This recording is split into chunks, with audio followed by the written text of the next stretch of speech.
Hello, and welcome to Sobercast, where we provide AA speaker meetings and workshops in podcast format. We're an ad-free podcast, and if you enjoy listening, please help us be self-supporting by visiting Sobercast.com, look for the donate link, and drop $1 or $2 into our virtual basket. We hope you enjoy the podcast. Have a great day.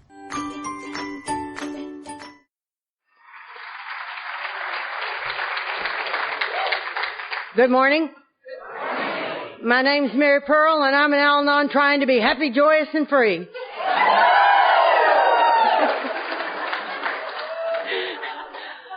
Oh, as you can see, the Rose City group is alive and well here today, and I'm a member in good standing of the Rose City Al-Anon family groups, and I'm very, very grateful for all of y'all showing up today. Thank you very much. I do want to guarantee you that you will have time to pee before Matt speaks tonight.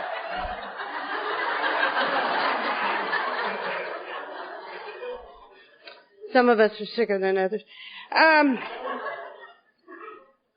We're told to share from the Big Book of Alcoholics Anonymous our experience, strength, and hope, and share a little of what we used to be like, what happened, and what we're like now. And that's what I'm going to try to do for you this morning. Hopefully there will be a difference between the two. We'll see. You may not realize, but I spoke here before on my 40th birthday. A very long time ago. It's like I was talking to Clay, and he said, and I told him, I was speaking when you were a baby in diapers. Chances are that's true. But anyway, I am grateful to be here, and I want to thank the committee for having invited me. It's always a privilege to get to speak in front of a group of alcoholics or Al-Anons, because if it weren't for y'all, I wouldn't have the life that I have today.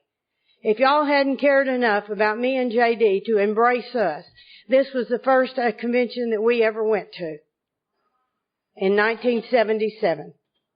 1977. And I remember our feeling when we left that Sunday afternoon, and we looked at each other and we said, God, we got to stay in this deal. We got to come back and we got to do this more, because we were just overwhelmed. We had a tradition back then that on Friday night they had the talking chairs, and that was all the chairpersons. Remember when they used to do that? And then we would all go back to somebody's room, and we would have meetings all night long. And there was one particular gentleman that it seemed like every year he got put in the room next to us. And he told me one night, he says, I have requested never to be in the room next to y'all. He said, do you ever sleep? And I thought, no. Not when you go to the convention, because you're so excited and you're meeting everybody and you're having such a good time. Who needs to sleep? Well, now I understand. I had Mary Pearl in the room next to me last night, and so, but I understand that exuberance and that feeling that we all had, and so that's no big deal. To tell you a little bit about Mary Pearl, I was the youngest of 4 children. I'm a change of life baby, and I was a spoiled kid. I was the only one at home. And so I felt like I was an only child in a family of 4. You know, there I was. My mother was 41 when I was born. My daddy was 54. And so I was raised by old people in a world with older people. I never knew how much to relate to kids, because I was never around that many kids when I was very small growing up. But I knew what to do to get the adults' attention. My daddy had retired from the military right after I was born, and he was an officer for 38 years in the Army. And he wanted to fish and hunt and raise bird dogs, and that's what he did, and I was right there with him, and I loved it. I was always a tomboy. I didn't enjoy being around my mother. My mother was not a happy camper. My mother was the untreated Al-Anon. You know, if there's anything worse than being raised by an alcoholic, it would be being raised by an untreated Al-Anon. Far more neurotic. If you think about it, an alcoholic gets a little relief every once in a while, you know. They take a drink, they feel a little better. The Al-Anon takes bitterness. You know, They don't have any fun. It's sort of like wearing a merit badge. You know, if they have fun, it doesn't count. And so my mother was a very miserable lady, and Daddy and I escaped as often as possible. Now, an incident happened when I was 5 years old. It was going to have a dramatic impact on my life and that of many others, as it turned out. That particular fishing trip, Daddy and I were going, and she announced she was going to ruin it and go with us. Now, my mother had rules about everything. She had rules, and she would tell you that fishing rules, my mother made everything a job. It seemed to her that if you weren't working, you had no worth. So my mother was the workaholic, and she was constantly working. And so she made fishing a job. She said that she got to catch the first fish, the biggest fish, and the most fish. Other than that, you can fish. Well, I screwed up right off the bat. I caught the first fish. It was only about this long, but my mother ripped it off my hook, slapped it up on her paddle where she had marks, and she said, "It's not a keeper," and with glee threw it back in. I went into a screaming coma right there in the boat. My philosophy of fishing then and now is if it has eyes and a tail, string it.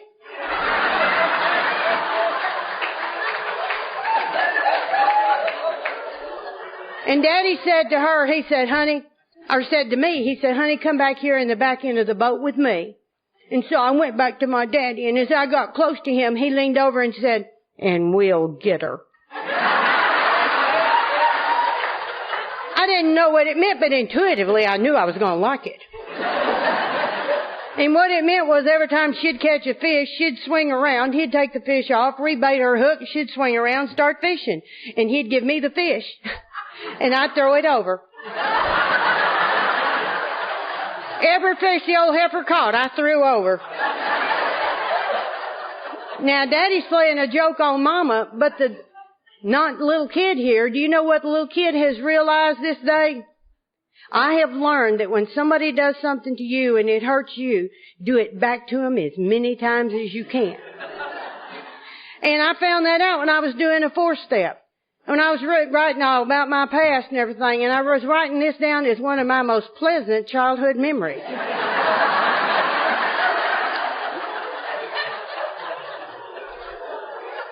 But revenge was to be a way of life for me.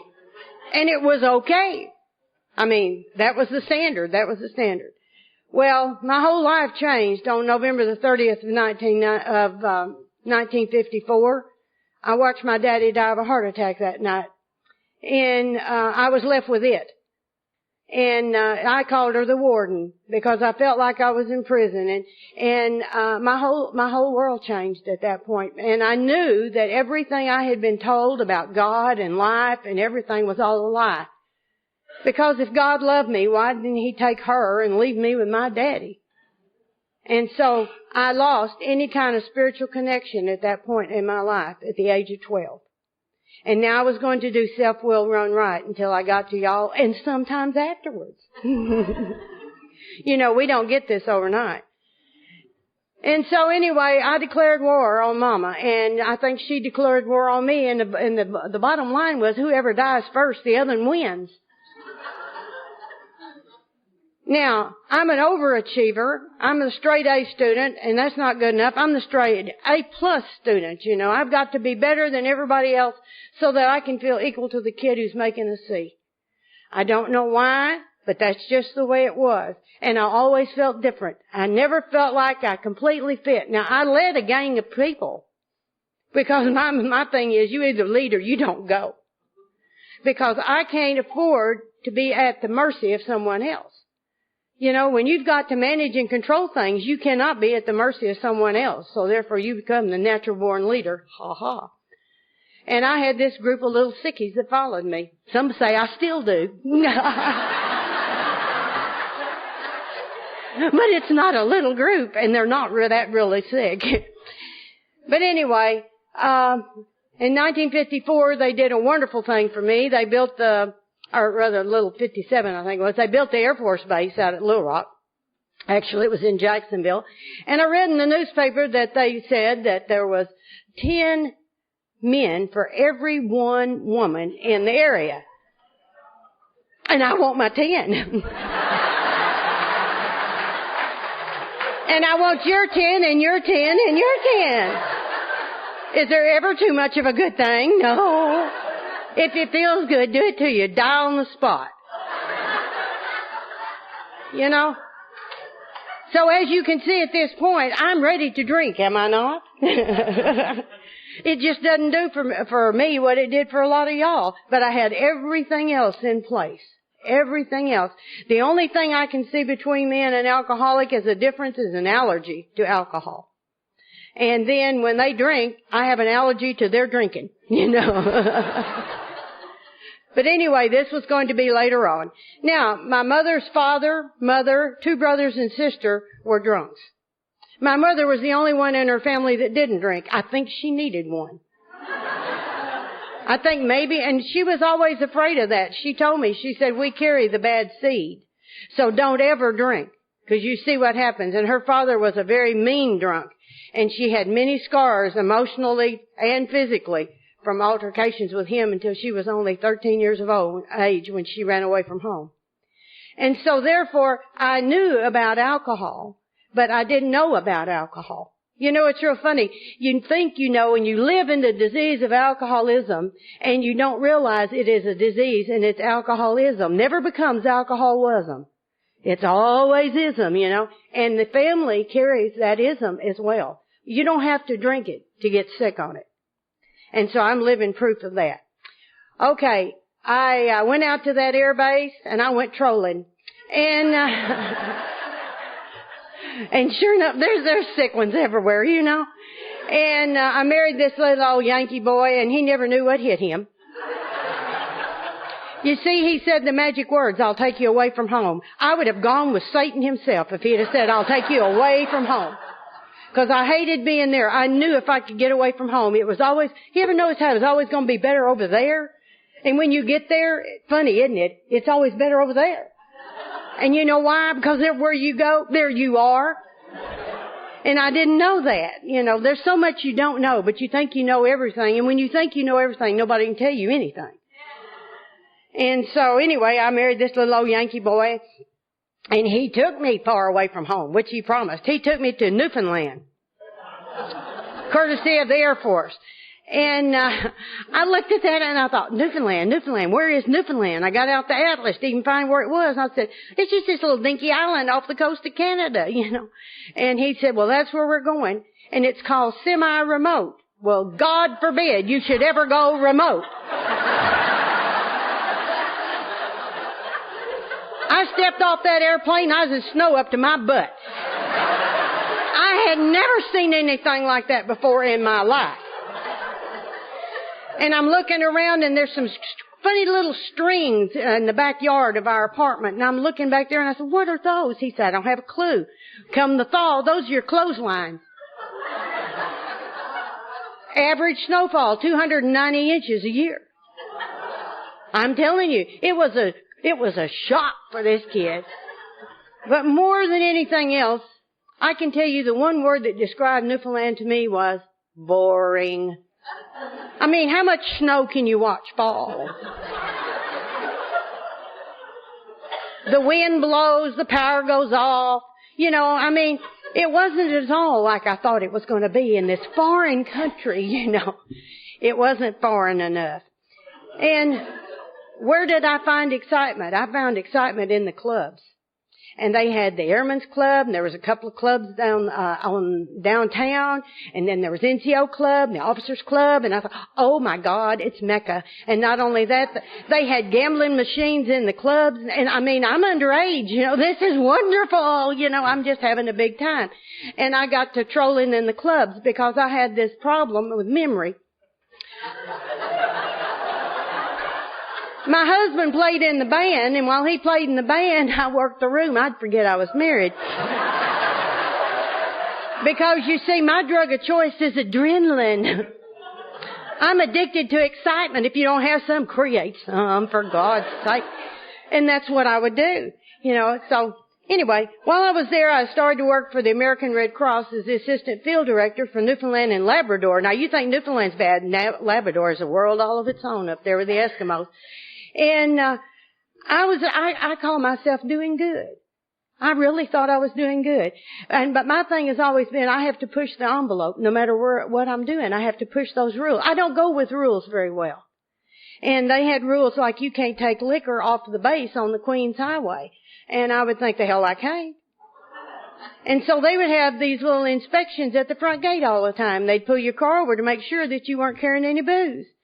But you see, I learned something really good when I was in school, and it said if you act like you know what you're doing, you can get away with just about anything. And that's pretty much true.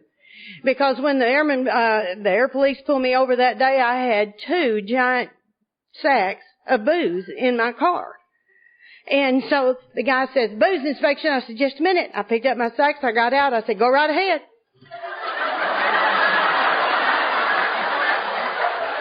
He inspected the car. I put them back in, got in, drove off. Don't you feel safe with military like that?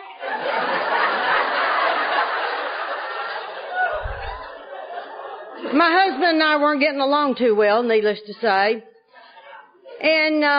But we stayed there. We extended, and we stayed there for 5 years till right before they closed the base because it was good money. I was making good money when he was doing okay and making rank, and so that's what we were doing. And then it came time to rotate back to the States.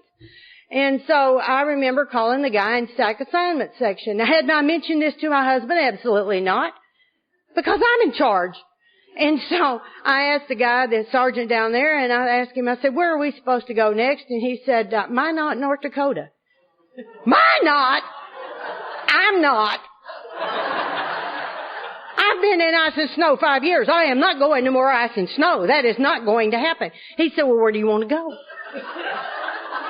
I said, well, I want to go back to Little Rock Air Force Base. Don't you know it's going to be all better back there now? Don't you know it's going to be? Wouldn't be once I got there, but it was going to be. And he said, well, there's not an opening in your husband's career field. And I said, well, make one. I've always been a positive thinker. And he said, well, I can't do that. And I said, well, then change his career field. He said, I can do that. So a stroke of a pen, my husband, who was an aircraft mechanic, overnight became the head of a missile inspection team. He had never seen a missile. And we got sent back to Little Rock Air Force Base, you know. They were a little excited about that too. Anyway, guess what? It wasn't working in Newfoundland. It ain't working in North Little Rock either. It's just not working, you know.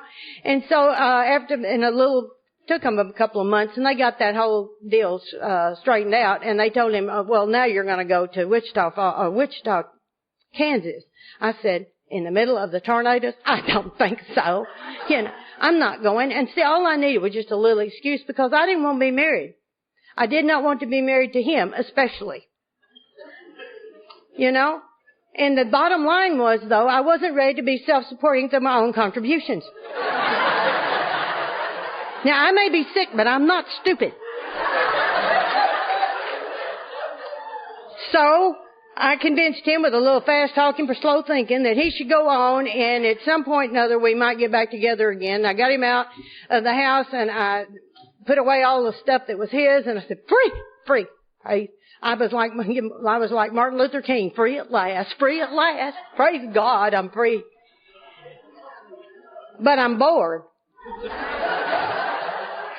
So I have to have a little excitement. Well, I noticed, you know, have you ever felt like that you were a carrier? Because everywhere I go, there they are, you know. I feel like I carry that disease with me. And I noticed this guy across the street from me, and he would drink, and when he'd come home, he'd beat up his wife. Well, this is what my grandfather and my aunts and uncles always did, and so I was very familiar with that kind of behavior. And so it wasn't a big deal to me, but it was a big deal to the girl that was getting beat up. And she was pregnant. And so he came home one night and he beat her up and she went into labor, and she came over to my house and she asked me if I'd take her to the hospital. And I told her sure, and I went back over to her house and I walked in, and there he was laying on that bed, passed out with a little smirk on his face. And I looked at him and I looked at her, And I thought, somebody ought to whip his butt. And here's where I had a spiritual awakening. I am somebody. So I tied him up in his bed sheet. I took a slat out of the bed and I beat the fool out of him.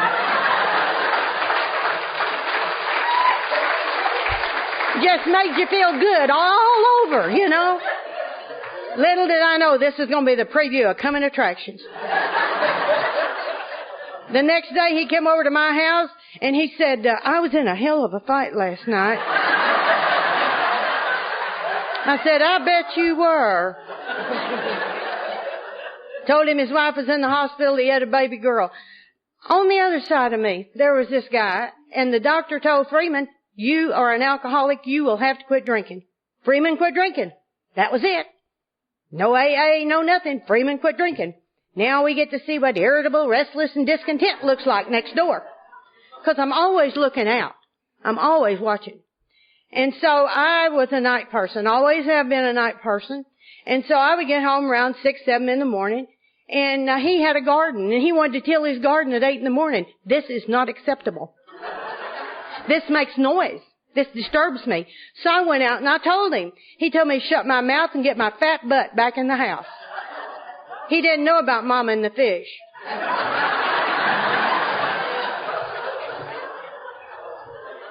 Now, Freeman had 6 beagles. If you've ever had one little beagle, you know you got a barking little dog. But he had a whole chorus out there. And I would wait till the wee hours of the morning. I'd run off my back porch with a broom. I'd run over there and take that broom handle, run up and down that dog yard fence, stir them into a complete frenzy, run, jump back on my porch and watch. And he would come out in his underwear. He'd cuss them out, hose them down, and go back in the house. I'd wait about an hour and we'd do it one more time. The sheriff came to see me. Have you ever noticed how law enforcement people are really, they just don't understand when you're trying to explain things. So I went into plan B. I got my daddy's frog gig and headlight. I mowed my grass at 11:30 at night. The sheriff came to see me. I had this Winchester 94 that I would shoot off like fireworks, and the sheriff came to see me. And after a while it occurred to me I had better find some other entertainment because the sheriff and I are beginning to develop a relationship.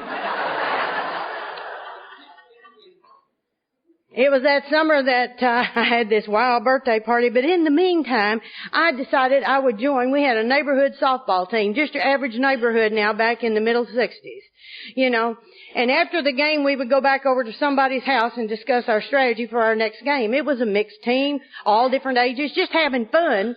And some of them would be popping a few tops, and some of them were snipping stuff, and others were, whoa, out here. And then they had those with the sugar cubes. They were in a class all by themselves. And just your normal neighborhood. And so they were all over at my house one night, and this little boy, he was about 18 years old, which wasn't legal to drink, and he somehow got drunk at my house. And I got to thinking, now if he gets picked up going home by the sheriff, and he tells him where he got the booze, then I'm going to be in trouble here for contributing to the delinquency of a minor. Don't want that particular charge. And so decided I'd drive him home and have somebody follow me and bring me back. Now, it sounds real simple, doesn't it? Well, we get out in his pickup, and sitting in the seat of the pickup is this China tea set. And I said to him, what is with the China tea set? He said, it's for my mom. I saw it and bought it for my mom. And I said, oh, and now he can't hardly walk. And I think, well, okay, I'll be helpful. I will carry this for him so he doesn't break the China tea set. And so here it is. It's 2 or 3 o'clock in the morning. I'm going into a strange house with a drunken 18-year-old kid, and I'm carrying a China tea set. Your everyday situation. That did not seem bizarre to me because, you see, bizarre was my normal state. And he goes in there and he flips the light on his bedroom, and there's a man laying on the bed and nothing but his underwear. And he looks up and goes, hot damn, little brother, you brought us a broad home. That was J.D.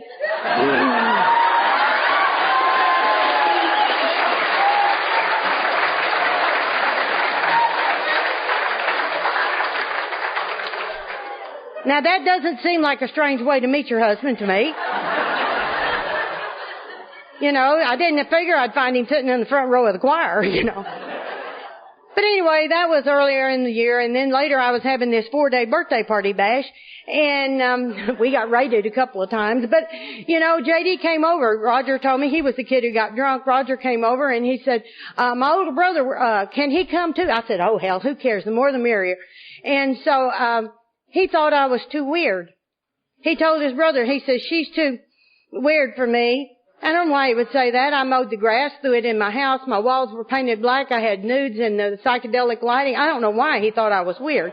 I had long black hair, parted in the middle, sort of like Cher used to wear hers, you know, and I was doing vampire at the time, and I don't know why he thought I was weird. And I said, well, him and the horse he rode in on, and who cares? Well, that party put me in the hospital, and when I was sitting back home trying to recuperate, I called Roger and I said, I'm out of cigarettes. And I said, would you go get me a carton of cigarettes and bring them? And so he came back with the cigarettes and he had J.D. with him. And they came in and I had music on and I was making Scarlet Ladies, and J.D. thought, heaven, you know, because it was alcohol, and that was from the very beginning, you know, alcohol was a big part of our relationship. But the irony to that was, we dated for 4 years. We had a wonderful, wonderful relationship. And then he ruined it. Now, during that period of time, yes, he got drunk several times, but he wasn't getting drunk on a daily basis. And when he would get drunk, he would break out in spots. New Orleans, St. Louis. He would just not show up, you know, for days at a time, and then come back and act like he'd been gone for 15 minutes. It was amazing, you know. And after an hour, I would be assured that he had not been gone that long, you know. He was doing that fast talking for slow thinking stuff on me. And then he ruined it, though. He said, I love you, and let's get married. Oops. You see, there's a time to tell stuff, and if you go past the time to tell stuff, there's not a good time to tell stuff. And I said, well, I can't marry you. And he said, well, don't you love me? I said, it has nothing to do with it, really. And he said, well, what do you mean? I said, well, I'm married. He said, you're married? I said, I forgot. Out of sight, out of mind. I forgot. He said, where's your husband? I said, oh, I think he's in Vietnam or something. Maybe he'll get killed. You know? Then I'd get the big check and everything and still get back, you know, I mean, I'm still thinking along that line. And so anyway, the amazing thing to me is he still wants to marry me. Does that tell you how sick he is? Why would you marry somebody who can't remember they're married? You know? A match made in heaven. Our best friends gave us 6 weeks. And by the grace of God, come November, it'll be 41 years.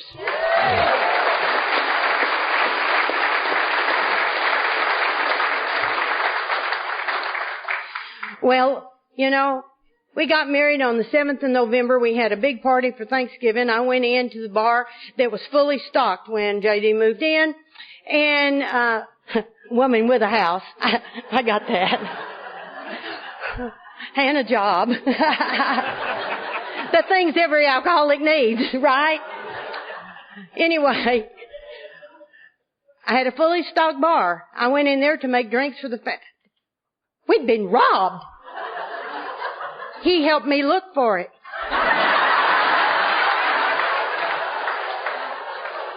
Now, we had a German Shepherd and a Poodle. They don't drink. Where could it have gone? Was there any doors broken into? Any windows? No. But your mind doesn't want to go there. And now the disease of denial is fully alive in my house. I'm not going to see what I don't want to see. I'm not going to hear what I don't want to hear because I can't deal with it. If you don't like what you're seeing and hearing and you don't like what your only option is, you won't see and hear. You know, it's just like when the other women came in to the picture, you know, you don't see what you don't want to see, you don't hear what you don't want to hear, and therefore you don't want to have to confront that deal. And so your world begins to get smaller and smaller. The disease of alcoholism is alive and well in our home. And then it became very imperative to me that he needed to be taught how to drink. Well, he didn't know how to drink. I mean, it was obvious, because he didn't drink right. Because I could drink tremendous volumes of alcohol, and so I quit drinking to show him how easy it was. I'm here, He's still drinking, and I don't understand that. And so I began to try to do all the things that we do in the sickness from the Al-Anon standpoint. You try to reason with them. You tell them in 3,000 different ways the same thing. Trying to find the one that's going to register in the little brain now. And violence enters our home. Because now we have a relationship of a mother and a bad child. And so I would tell him what he could do, when he couldn't do it, what he could do, when, where, and how. And then he would go ahead and do his thing. That was unacceptable. He'd come home, and the war would ensue, and then I would have to put him out of my misery.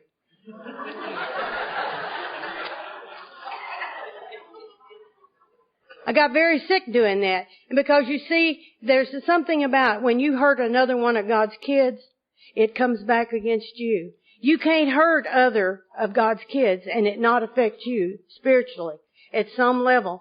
And it was like I would dare him. I'd say, hit me back. And he'd say, my dad said, don't hit a woman. I thought it was a good thing. You hit me, I'll kill you.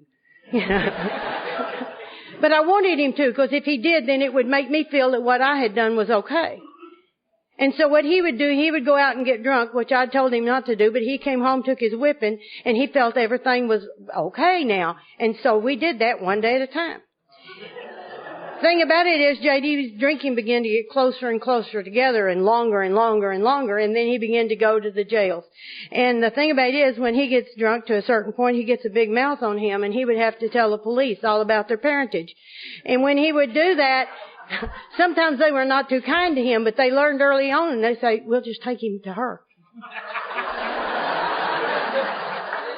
She can do for us what we can't do for ourselves.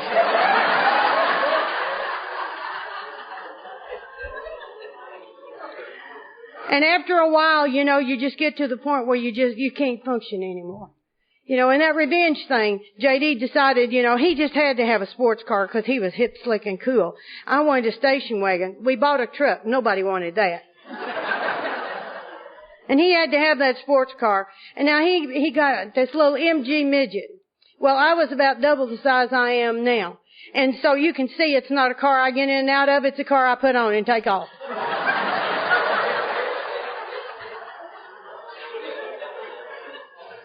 And so I had this girlfriend who was very large as well, and I told him, I said, okay, now I'm going to the grocery store tomorrow, be sure and leave me the pickup.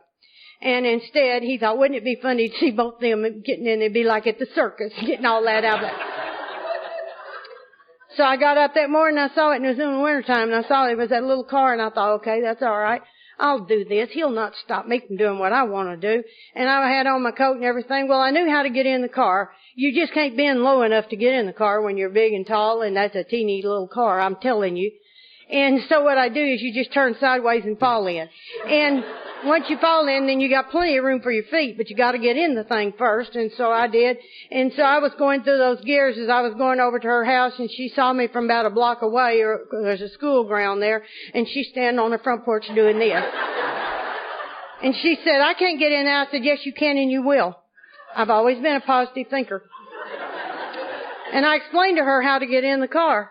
And so when she got in and fell in, the car sort of rocked a little bit, and I got her feet turned around, and I fell in on my side, and off we go. And every time I shift gears, she gets a spiritual experience.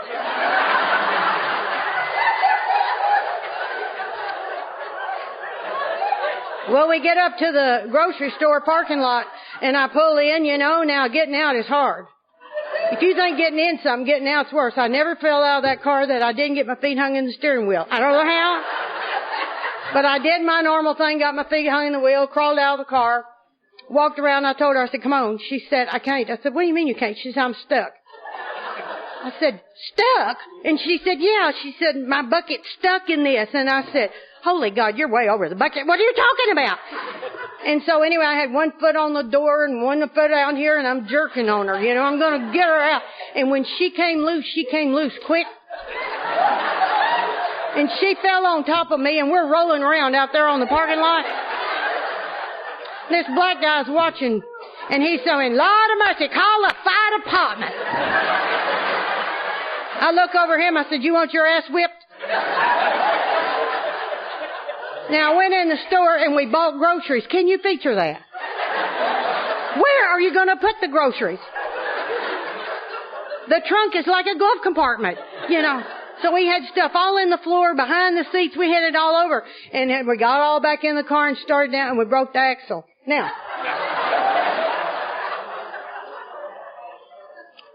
that night J.D. comes in and he says, where's little darling? I said, in a ditch over on School Street. And he said, what happened? And I told him, he said, there's a 500-pound weight allowance on that car. And I said, who knew and who cared? You left it here? Not my problem. So we got in that big GMC pickup and we went over there to retrieve little darling. And he had this piece of chain. He said, we'll just tow it home. I said, okay. So now he begins to give me instructions on how to tow. Now, I don't know about you, but I despise somebody trying to tell me how to do what I know how to do. My mother used to do that to me. You know, you'd be fishing, she'd tell you 15,000 times how to raise and lower the anchor till you wanted to stip it, you know. And so he began this thing, and I'm just listening. He's saying, now, it's in the wintertime, it's cold, and the automatic choke was on the big truck, and I figured there's enough power just to take your foot off the brake, get that thing. I mean, it's just a little old dinky car anyway. But he kept going on, and whatever you do, don't floorboard it. Now, I mean, what? Floorboard? What is the matter with him? So all I do is I take my foot off the brake, and sure enough, there was a lot of power on that. I mean, it slung him sideways out of that ditch. He went bing, bing over there and broke that chain, and he was just... He was like a crazed person. He came up there and he talked to me like no man should ever talk to his wife. And he accused me of floorboarding it. If you're going to carry the name, might as well play the game. And so I waited and he got the chain, which is now shorter than it was a while ago. He's got that chain hooked on the back of that little car, on the back of that truck in front of that little car. And so this time I floorboarded it. Well, that was exciting, you know. I mean, he just sort of was like rick-rack, ricocheting from one side of the street to the other. And he came up there and he couldn't even talk. He was just, and I said, now that's what happens when you floorboard it. Do you see the difference?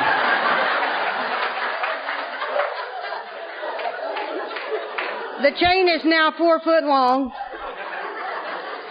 He said, if you stop fast, I'm going to go up under the truck. Well, is it plain to you? It is to me. I can't please him, so I just won't stop. So I just went home without stopping. So what if it was a stop sign? So what if it was a red light? You just keep going, you know. And when I got him there, he was just absolutely hysterical. And he says, I love the way he quivers when he gets mad. I'll never ask you to tow me again in the echoing corridors of time. And I thought, yeah, you will. And when you do, I'm going to remember this day. 3.5 years later, he called me. He's over at his mother's. The fuel pump's gone out on his little darling. He wants to know if I'll tow him home. I now have a big 12-passenger station wagon with a 450 horsepower engine. Yes, I'll tow you home. And I hung up that phone and went, oh, God, he's mine. He's mine. Every dog has her day. You just wait long enough. So I went over there and very calmly backed up and I hooked on to that little bitty car. And when I'd look in my rearview mirror, I couldn't even see the front end of that car because he still had that 4-foot piece of chain. I could see the windshield in his eyes. It was enough. And I took very calmly through the little streets to the main highway there, going to Jacksonville, and I pulled out on that highway, and I went 80 miles an hour. You could feel a little bit of a drag. You could see smoke from his tires, you know. He wasn't stopping the big mama. She was on her right. And all of a sudden I'm coming up and there's 3 cars pass them all at one time. Woo! Now we laugh and that's funny, but if that wouldn't have been funny if you'd been one of them 3 cars, I bet you. And it wasn't funny when I think about it in today because I could have killed all of us out there on that, but I was getting even. And that was the way that revenge was for me. That was the biggest adrenaline rush in the whole world, so it was going to be real hard to let go of. But anyway, the drinking, finally, I told him, I said, you're going to have to get out. And this time I meant it. And you know, there's many times you say it, but there's a time you mean it. And he said, well, I don't know why I do what I do. He said, I think I'm sick. And I said, that is the truth. You are sick, sick, sick. And so I took him to the family doctor. Now the doctor knows what's wrong with me. I've been going to him for years with stomach problems, nerve problems, blood pressure problems, all that kind of stuff. Now the doctor knows what's wrong with me. And he tells JD, he said, you know, we in the medical profession, we don't do much for alcoholics. He says, but there is a group of people called Alcoholics Anonymous, and they seem to help people like you more than we can. And JD said, I'm not an alcoholic. And I said, that's right, he's not. You see, we didn't know what alcoholism was. And JD said, I know I've got some friends who are taking this little drug called antabuse. And if I had just a little help, I know I could do that deal. And so he left the doctor's office with the prescription. Actually, I had the prescription because I can't trust him. And what I heard the doctor say was, if you give him this pill every day, he can't drink. That is not what the doctor said, but I heard what I wanted to hear. And so now we go into the year of the dry drunk. Now, JD's not getting any treatment for alcoholism. Mary Pearl's not getting any treatment for the family disease of alcoholism either. And this is where I became the sickest. JD was irritable, restless, discontent. I was lethal. We could not discuss anything. We couldn't sit down. We couldn't be in the same room together 5 minutes if we were not at one another. We were miserable. I would say to him, what do you want for supper? And he would say anything. And I'd say, you want fried chicken? He'd say, no, I don't want fried chicken. I'd say, what do you want? Anything. And I'd say, well, you want some spaghetti? No, I don't want spaghetti. You make the world's worst spaghetti, as a matter of fact. And I'd say, well, good. And then I'd fix something, and he'd look at it and say, you don't expect me to eat that, do you? And I'd say, well, you have a choice. You can eat it, or you can wear it. Sometimes he ate it. Sometimes he wore it. It was not fun at our house, but it was that summer that the committee joined me. I was thinking all the time, plotting, planning. I am miserable. How to get out of this. And so here is the conversation. Oh, I am so miserable. Me too. Well, why don't you get a divorce? We can't get a divorce. Why can't we get a divorce? Well, you've already divorced one. You know, and if you happen to be the common denominator, we're not going there. Okay. Well, what about if you became a widow, if he was to die? What was that? That sounds good. And so, tell me more. And so we began to think about that. And I thought, oh yeah, man, I want to take an ice pick, stab him in the neck, and watch him drip. And then I said, well, why don't we buy, right back over him with the car and just squish him up in the tread. Make a note, buy new tires. I began to feel better. That was light at the end of the tunnel for me. You know, people who are crazy don't realize they're crazy. Now, can you see the importance of having a sponsor or someone to talk to? I think somebody might have mentioned this was not a good plan, you know. And went on that summer, you know, and it got worse and it got worse. And then finally I saw in the paper where a woman had killed her husband, and she said that he was an alcoholic, and I thought, yes! But the jury found her guilty, and they sent her to prison. And I went, tacky. That would never have happened if I'd have been on that jury, I can guarantee you. So that means now we have to have another meeting of all the Mary Pearls. We have to get together, and we get to thinking again. And that November we came up with it, you know, if an alcoholic were to pass out and drown, who would know? Who would know? Well, he wasn't drinking, but intuitively you know he's going to drink again. He always does. And so sure enough, a year to the week, JD went on antabuse. JD got drunk. Now how can he get drunk? I'm giving him the pill. It never occurred to me he could spit them out. I guess I thought they were like an aspirin. You put them in, they went, you know, or an Alka-Seltzer. I don't know. But anyway, JD came home. Now, we had ice and snow in Arkansas that year, and JD came in, and I heard him before he ever got there. He was driving in second gear. coming down the street. And then instead of coming in the driveway, he missed the driveway. He knocked off the cast iron hitching post horse that's in concrete. And he went across the yard sideways. He hit the tree and then bounced into the side of the brick house. And I said, well, he can't drive on ice and snow. But he opened the door of the truck and he poured out. I'd seen that too many times. I said, some bitch is drunk and I'll kill him if it's the last thing I ever do. He opened the door. I never said anything, which is unusual because usually my mouth was wired to the door. I just jerked that door, and when he did, he sort of came this way. I whopped him one like that. He flipped and hit the coffee table and knocked himself out. I drug him down the hall, down the living room, down across the hall, into the bathroom, took his clothes off of him, ran the bathtub full of warm water, put him in, held him under. I want him dead. He is the problem. He's the problem. And then the voice comes in my head, which is not a committee member, and it says, you can't do this. Look at what you're doing. And I picked him up by the hair of the head, and I said, the hell I can't, and put him back down. And he's there in the tub, and the voice came back and said, do you not realize this is murder? Premeditated murder? You're taking the life of someone you once loved. No. It's like clarity all of a sudden. I've become an animal to fight an illness. I'm killing someone. If you'd told me I was capable of premeditated murder, I would have told you you were out of your mind. But here it was. God, I jerked him out of there. I drug him in there and I dried him off and I drug him into the bed. Even got the hairdryer down and dried his hair. I didn't want him to catch cold.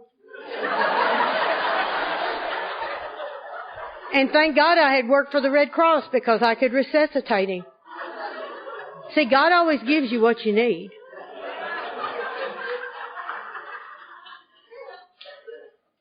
And then I shut the door on that room and I went in the living room and I rocked for the next 10, 12 hours with a desperation I had never known before in my life. I knew I could not live like this anymore.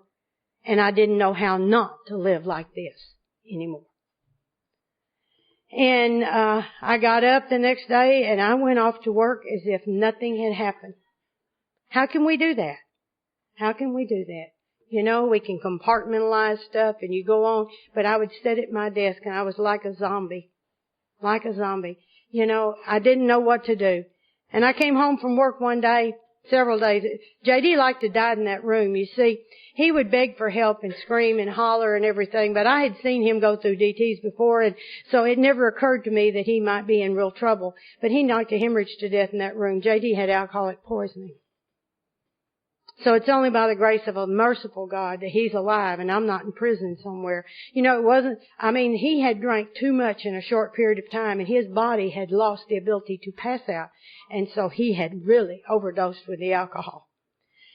And anyway, I came in and he told me, he said, I need to call that number. I've been trying to call it all day long. And I said, what number? He said, that Alcoholics Anonymous number. You see, the doctor had given us the phone number for central office. And so I made that call, and there was a lady that answered, and she used to be a chairman of this convention. Her name was Mary Peeler. She's in that big meeting, and she said, there's a meeting in 1 hour's time, 6 blocks away from where you live. And I said, really? And she said, yes, that little rock building. I said, I know that little rock building. It was built by my grandfather who died of alcoholism. And so I took J.D. over there for his first meeting, and thank God there was an old guy there, believed in old-timey AA, and he signed himself as J.D.'s sponsor. The minute he walked in that door, he said, boy, I'm going to sponsor you. I was not thrilled. He looked worse than Grandpa when we buried him.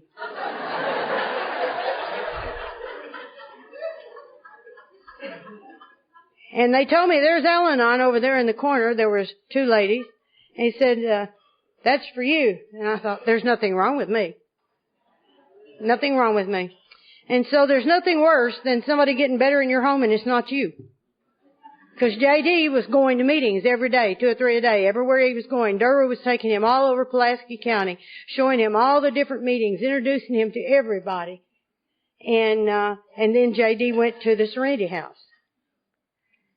And he was completely nutty as a fruitcake by then. And the counselors told me that they didn't know. They thought he might have too much brain damage. They may have been right, J.D.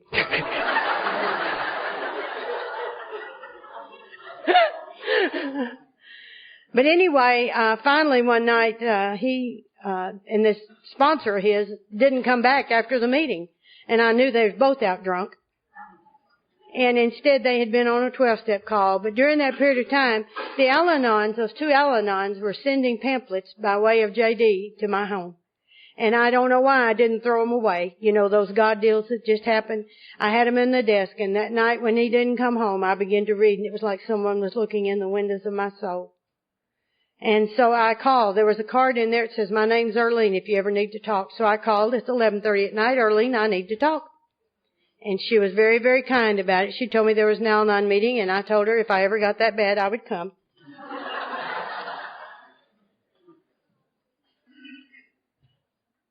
J.D. got sober, and J.D. got fired. And I said, like, well, wasn't that a wonderful thing? You know. But I know it was. You see, J.D. had asked God to keep him sober, and so he could drink on the job. So God removed him from his playground and his playmates so that he could have a chance. But that was what also pushed me over the edge, because I was so into material things that all of a sudden my material things were threatened. And that scared me enough. So I went to one of those meetings. And I wanted to know, how do you keep an alcoholic sober? And how do you manage when there's nothing left to manage? And they told me, we don't know. And I wept. You know, I've come to you people, for God's sake. But then they began to share with me. That's one thing that we can do. They share. And, you know, I could relate to them. And I kept coming back. And I asked myself later, why did I keep going back to those meetings? Because for that 1 hour, I felt safe. For that 1 hour, I felt like maybe somebody cared when I didn't really care myself. How could anyone else like me or love me? I didn't. And if you knew me, you wouldn't love me either. And so I was so afraid for a very long time to really be who I was. So I just went until one night there was a little old lady, and she was from over in Oklahoma, and she and her husband, he had been sober since the first 100, and he would come to the meetings, and she would say, you know, we lived in this apartment, and I'd stretch this string across the top step and hope he'd fall and break his damn neck. And I thought, I love her. You see, when we share those dark corners of us, it gives you permission to tell the truth about your deal. You know, and to know that you can get better because they got better. That's the whole deal.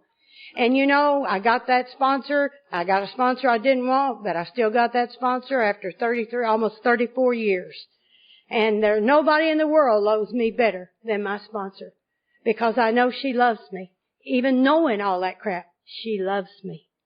Where do you ever find people like that, you know? It's my family of choice. I only have one living relative left, and that's my sister, you know. And she's in a nursing home because 45 years to the day I watched my daddy die, I watched my sister die in the front seat of my car with me. And she had kidney failure, and it threw her heart in a bad rhythm, and it stopped. And they brought her back after 12 minutes. And they did not bring back my sister. And it's been a very difficult 11 years having to have the responsibility of taking care of someone. You know, we think we want to handle everything and manage and control. Well, when that's your job, it's a whole different ball of wax, people. A very different one. But anyway, I kept coming to those meetings and doing what my sponsor said and working the steps in my life. And it was amazing to me how my thinking began to change, my reactions began to change. And not only that, here was the woman who could never have any children. And all of a sudden, I began to have children of the Spirit. Those children that would come and ask me, would you sponsor me? You know, I wasn't anyone that was going to be able to deal with the little kids. Even to, you know, like yesterday, one of them tried to assassinate me twice out here in the hall. Get a hold of your children! But the bottom line was, I've got my kids, and a bunch of my kids and my grandkids and my great-grandkids and my great-grandkids are here today. And I'm very, very grateful. The worst relationship in my life was that with my mother. It wasn't with J.D., you know. And we found out after about 5 years of him being sober and me working Al-Anon that if we'd used those traditions in our home, our relationship might have a chance of getting better. And over the years, by doing that, like I say, you don't think we've been together for 41 years and hadn't had some good time, you know? And I'd tell you, J.D. said to me when he asked me to marry him, he said, come grow old with me. Well, here about 10 years ago, I looked at him and said, what next? But these have been the sweetest years of our life. These are the things that you gotta have more going for you than just sex, people. If you're gonna be there for the long haul, you gotta have more than just sex.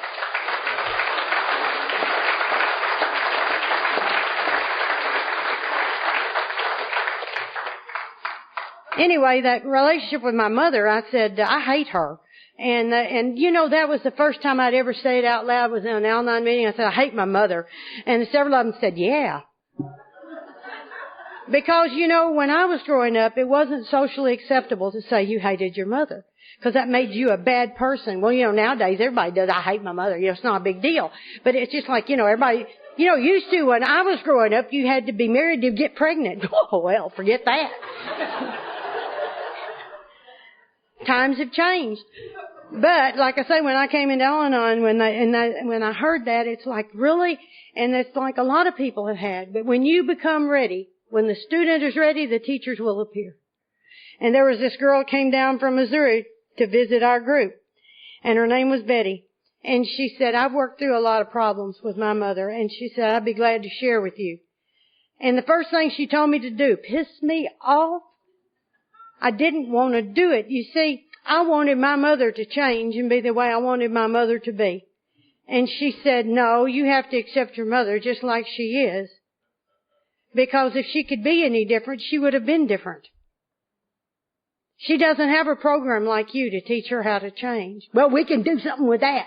She said, no, we're going to leave her alone and we're going to work on you. And you have to accept her like she is. And so going over the bridge that night, we had met at 1:20 that night, and going over the bridge from the Little Rock to North Little Rock, over the freeway bridge, I said, God, be my mama. I'm giving her to you, and I'm going to ask you to provide for me the mother that I've always wanted because I can't get it from her. And God told me, your sister's been your mother. My older sister, Dorothy, who was 16 years old when I was born, had been the kind of mother I had always wanted because she was kind and loving and generous and very forgiving and all of those things. And she never made fun of me. Mother did. And all those things. And I realized my sister had been that kind of mother I wanted all my life, and I never gave her credit for it because, see, I was looking at somebody else to do it. Not finding it over there, it wasn't there. See, God always has what you need if you're looking for it. And not putting boundaries on how God gets it to you. Don't put God in a box. And so I went on and I began to do the things they told me to do. Like you know, Mother's Day, is that not a trauma? You've got to find a card that says something you don't mean. Can't they just make one that says, Happy Mother's Day, bitch?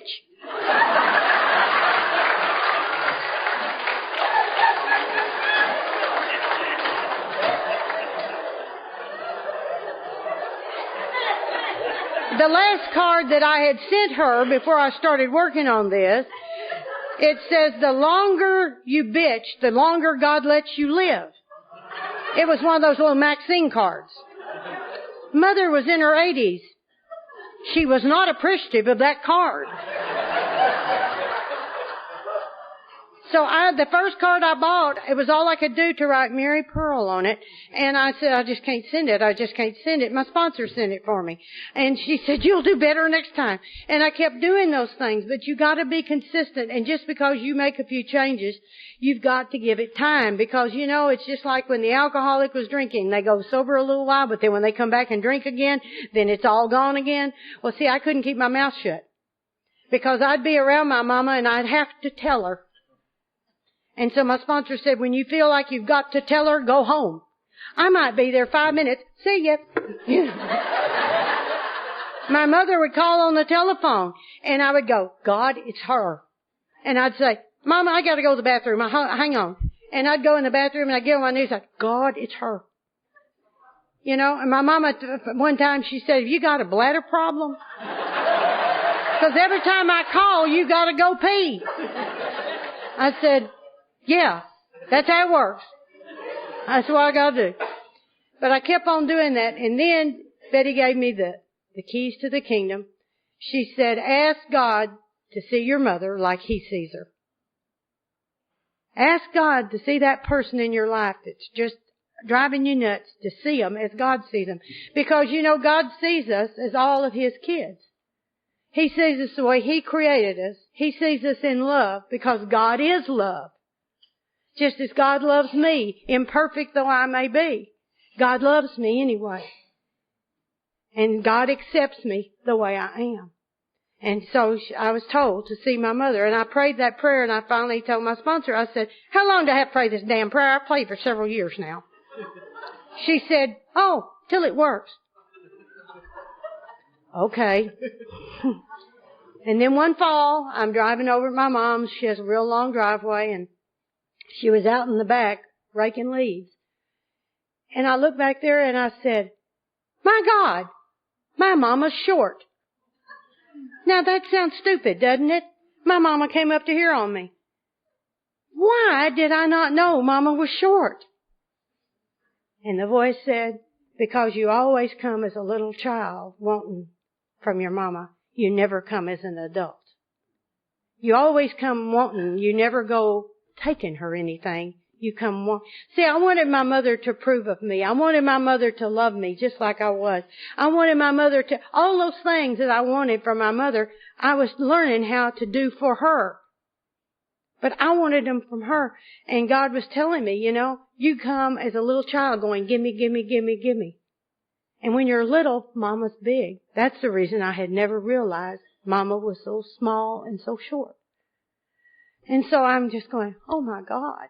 And as I'm walking back to her, it's like God let me see the inside of my mother's heart. And see, I always felt my mother had all this love that she was holding and punishing me by withholding it. And I didn't see that love. I saw scars. I saw hurt. I saw disappointments. I saw tragedies I did not see. And how can you give what you ain't got? You know, we learn in here you can't transmit what you don't have. And so I was overcome. When I got back there, I realized if somebody was going to have to bring love into our relationship, it was going to have to be me. I was going to have to bring to her the love because she didn't have it. And I asked her to put down her leaf broom, and I gave my mother a hug like I would one of y'all. And my mother was stiff as a poker. Because you don't touch, you don't talk, we don't do any of those things.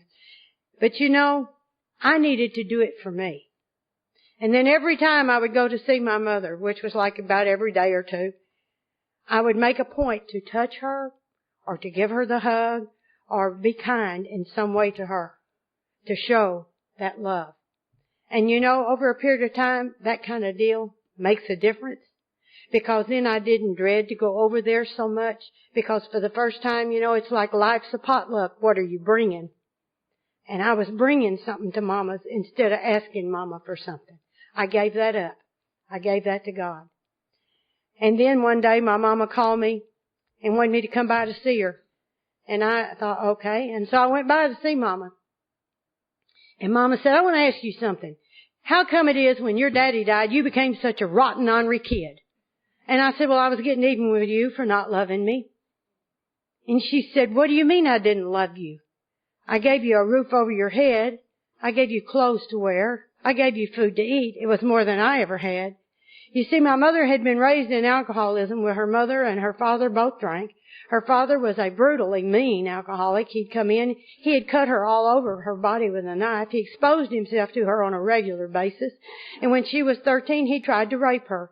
She hit him in the head with a stick of stove wood and ran away from home and lived in a box in an alleyway in Memphis, hundreds of miles away. She stole food out of gardens and walked the whole way to get away for safety. The boarding house that was on this alley, the lady that was the owner was pregnant. And she told Mama she'd give her room and board if she would come in and help her in the boarding house. My daddy was the head of the Army recruiting office in Memphis. He took his meals in that boarding house.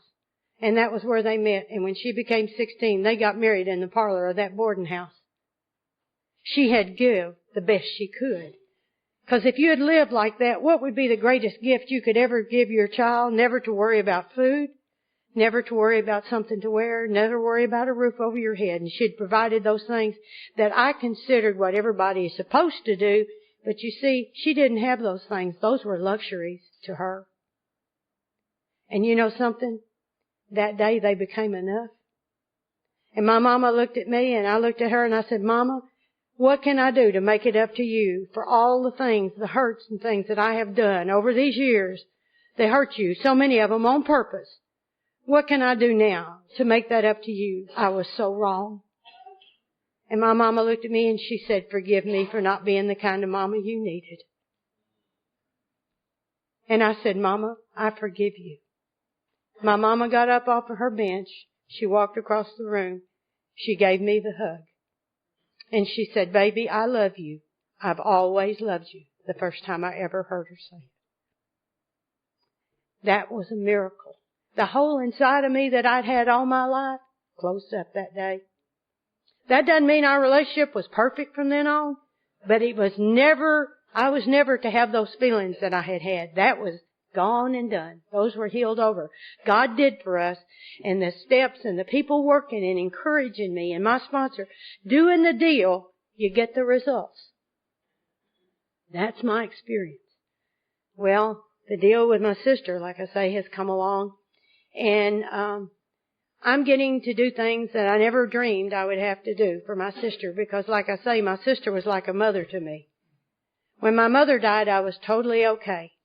And I was always okay with Dorothy. Dorothy and I never had a problem with relationship. I remember one time she went with me to hear me speak, and she said, how come you never mention me in your talk? You know, it's always all about us, you know. And I said, well, because I never had anything to have to change with that. I said, we always had a good relationship. And so now she gave me something to talk about her, you know. And it's been very difficult. It's been a difficult thing to deal with it. But you know, God gives you what you need. And I have had a very, very difficult year this year in the nursing home that Dorothy was in. It used to be the best one in the state. It is not anymore. And the care she's been getting there hasn't been very good. And I've had to constantly, it's been like a complete nightmare. I get a call every day or two with some other tragedy. And but God sent an angel in my group. And he's a nurse practitioner, and he has offered to help me deal with my sister. And I'll be forever grateful for that. Because of that, I can be here today and not have to worry if they're going to call me to come down there and she's being rushed to the hospital or whatever for something. And so, you know, the thing about it is, just because you're in the program doesn't mean your bulletproof life is going to continue to happen.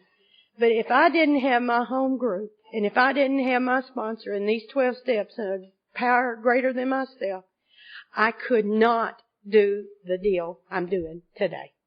And that's a fact. I have been so blessed. God knew that in 2000 I was going to have to go back to work.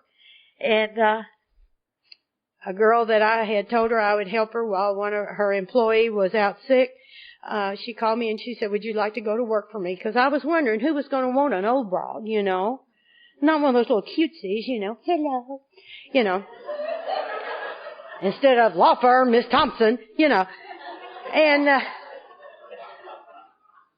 I celebrated my 10th year with her the first of this month.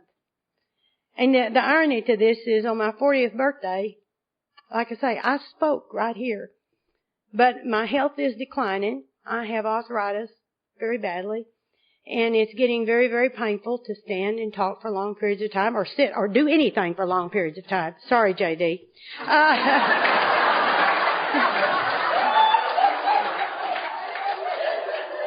It is what it is. And so this will probably be the last time I will speak at one of the AA conferences here in Arkansas. And I just want you to know that it has been a wonderful opportunity. It's been a wonderful ride. I continue to come to meetings. Don't think I'm not. But it's just like I say, it's difficult to stand for long periods of time. And I thank you so much for your attentiveness. I love each and every one of you, and I'm going to close with my favorite poem. It's called The Weaver.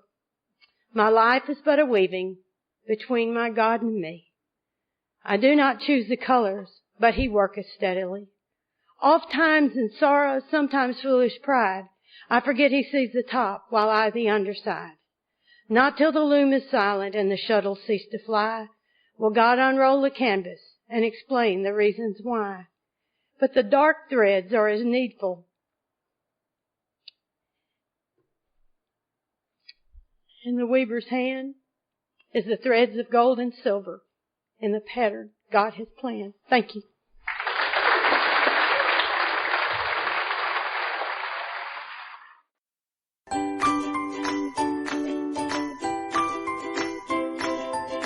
Thanks for listening. I hope you enjoyed the podcast. Sobercast is ad-free, and we'd like your help in order to keep it that way.